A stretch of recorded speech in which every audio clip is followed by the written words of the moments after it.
All right. Well, Michael, thank you so much for joining me and being willing to share your story of getting your book into libraries. Sure It's thing. super helpful. I think it's a helpful tool for authors.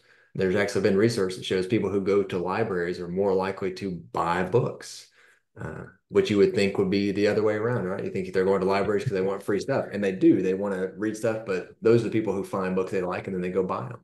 So, with that in mind, before we jump into how you did what you did, tell us a little bit about yourself and about your first book, Nerds in the Burbs, book one. So this was my sister's brainchild back in 2001, and obviously it has been a very slow road. Sometimes it would just sit by the wayside, collecting dust for a couple years, and so on and so forth. I didn't feel like I could write kids' books, and she and my brother-in-law were um, starting a family and everything, so her priorities changed. So the whole project fell on me, and I still kept the characters, so it's a weird motley crew of characters like you'd see in a kid's book. But then spending my 20s with a bunch of dead-end jobs and crazy roommates, apartment hunting, all that stereotypical 20-something stuff. It just kind of filled in the blanks as far as character development and whatnot. Yeah. And yeah, it's been a long road, but finally came to fruition, and it's very surreal to hold a physical copy of the book after, it's a daydreaming for years. Yeah, very cool. Fantastic. Well, when you started the process of publishing, what were kind of your goals? What would you like to see happen with Nerds in the Burbs? Um, just to get the work out there and seen, and my sister and I wanted to, make something that would be a series, Yeah. something to pick up and develop, and uh, over time, maybe, who knows, if we pitch it to, I don't know if I'm dating myself here, like Cartoon Network, Adult Swim, all those Yeah. types of things. Maybe see if we can turn it into something Very cool. along that line. We try merchandising. We use Redbubble right now. Hmm. And, just right now working on book two and see where it Yeah. goes from there. Very cool. And where does getting your book into libraries fit into kind of your goals or just kind of your overall marketing efforts? Uh, just to get it in front of people. I don't mind if it's checked out 100 times and no one makes a sale. If as long as those people have seen it, that is fine by me. Yeah. So I've been buying, the copies of my book for use in that, independent bookstores as well. Very cool.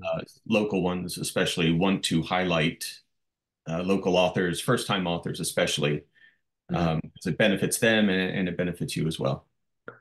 Yeah. Now, your journey to Argyle Fox Publishing was kind of unique where you had published it before, and then you pulled it out of their hands and brought it over here, and we redid it. So, and this was years, you had released it years earlier.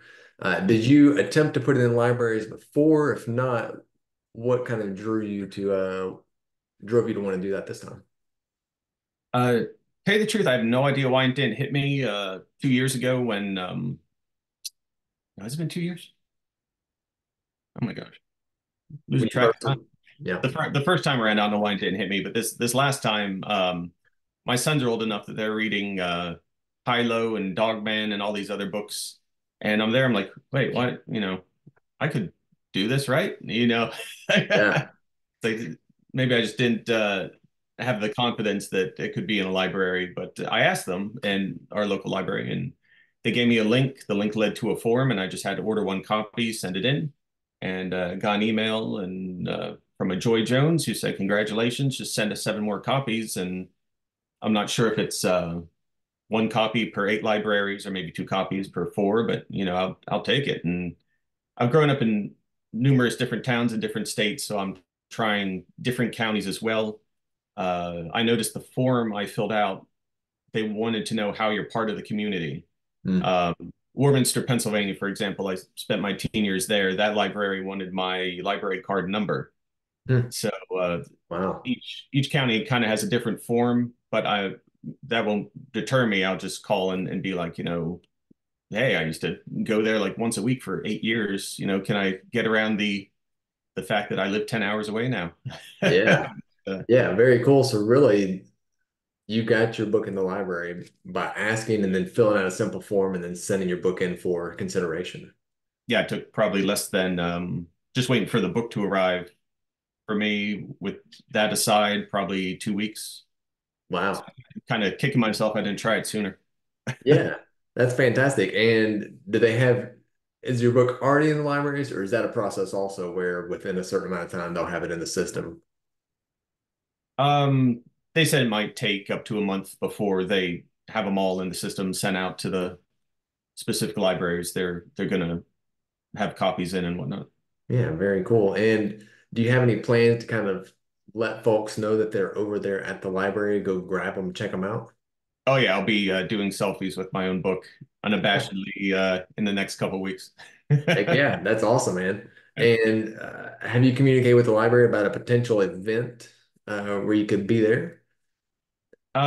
Yeah, again, my local library has tons of events, a lot of first time authors, and also events based on the genre of book. So like cartoonists, I could do that one, could do first time author, local author, that's three categories right there.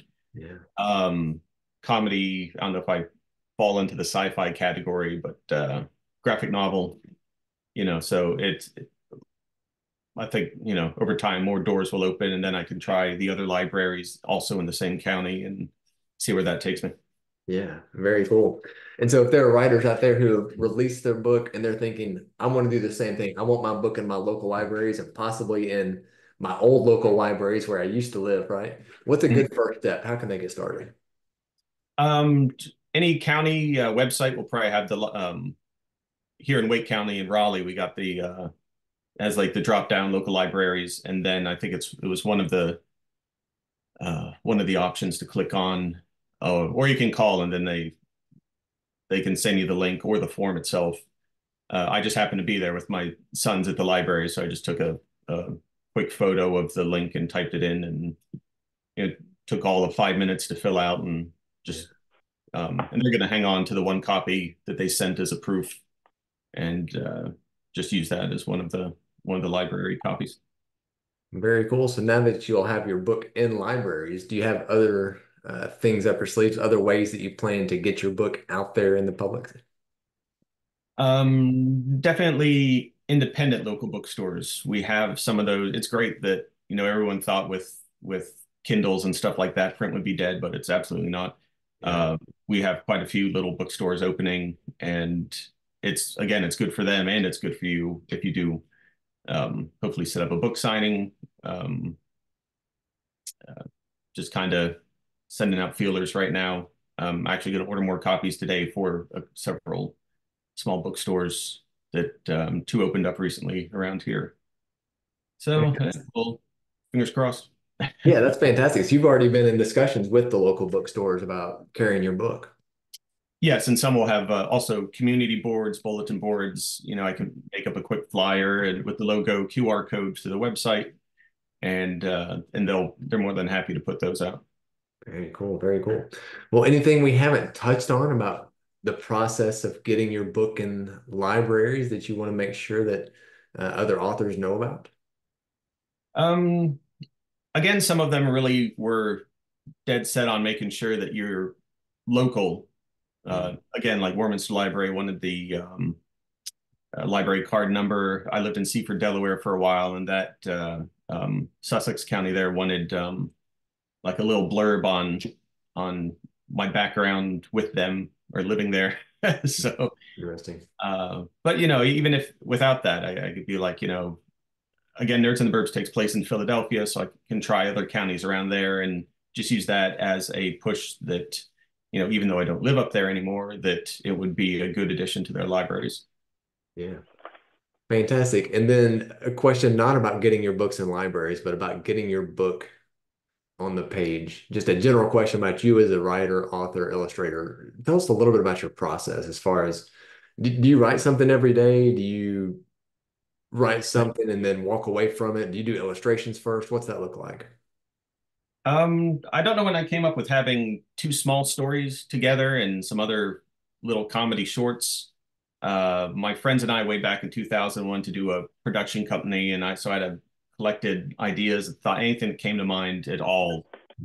Um, Jokes, one-liners, terrible puns. Love those. And just collected all that. And again, with Nerds and the Burbs, the characters all just kind of smushed the two together. And there's a cartoonist, M. Rashid, and he does a comic called Monsters 101. He had a book on the process of actually getting the Bristol board, spacing out the cells, drawing it, all that fun stuff, and books by Charles Schulz's and Bill Watterson and all those guys kind of filled in the blanks there. Yeah, very cool. Very fun. It's always intriguing as someone who has no artistic ability to see someone who can both write and draw and Hmm. make it fun. And where can readers and authors find you online? I'm at nerdsintheburbs.com. Nerdsintheburbs.com. Fantastic. Well, thank you so much for jumping in and telling us about how you got your book in libraries. Hopefully, this will be helpful for other authors looking to do the same thing. And here's to more success. Thanks, Michael.